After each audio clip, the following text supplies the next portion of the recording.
ನಮಸ್ಕಾರ ವೀಕ್ಷಕರೇ.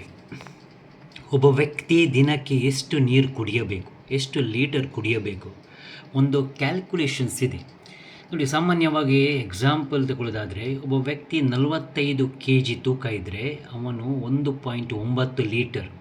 ಅದೇ ರೀತಿ 50 kg ಇದ್ದರೆ 2.1 ಲೀಟರ್, 55 kg ಇದ್ದರೆ 2.3 ಲೀಟರ್, 60 kg ಇದ್ದರೆ 2.5 ಲೀಟರ್, 65 kg ಇದ್ದರೆ 2.7 ಲೀಟರ್, 70 kg ಇದ್ದರೆ 2.9, 75 kg ಇದ್ದರೆ 3.1, ಅದೇ ರೀತಿ 80 kg ಇದ್ದರೆ 3.3 ಲೀಟರ್, 85 kg ಇದ್ದರೆ 3.5 ಲೀಟರ್, 90 kg ಇದ್ದರೆ 3.7 ಲೀಟರ್, 95 kg ಇದ್ದರೆ 3.9.